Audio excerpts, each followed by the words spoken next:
এই বাড়িতেই ছিলেন, দোতলা বাড়ি। এবং আমি আপনাদেরকে দেখাচ্ছি খুবই রিস্কেবল যদিও, তারপরেও আপনারা আমার সাথে দেখতে থাকুন। আসেন একদম প্রথম থেকে ভিউ নেন।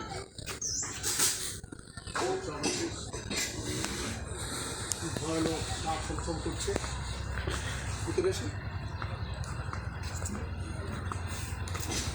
এবং শুধুই স্মৃতি আমি আপনাদের ঘুরে দেখাচ্ছি।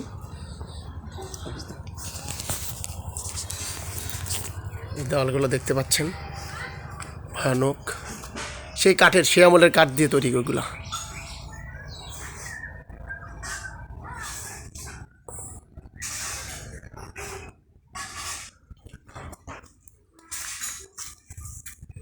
এখন শুধুই ধ্বংসাবশেষ।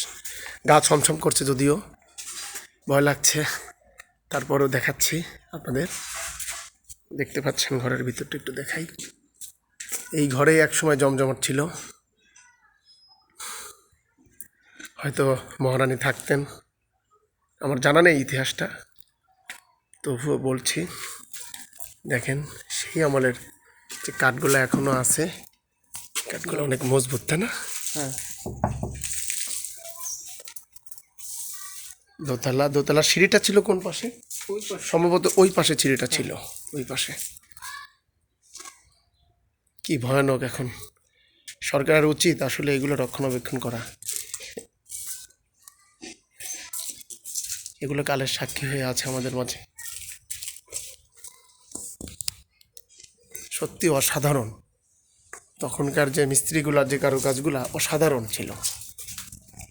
এই ডিজাইনটা এখন আসলে আমাদের মাথায় আসে না, এই ডিজাইনগুলো এখনকার। সেই টিনগুলো মোটা মোটা টিন।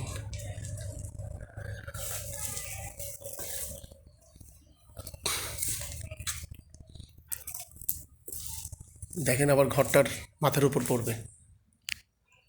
মজবুত আছে।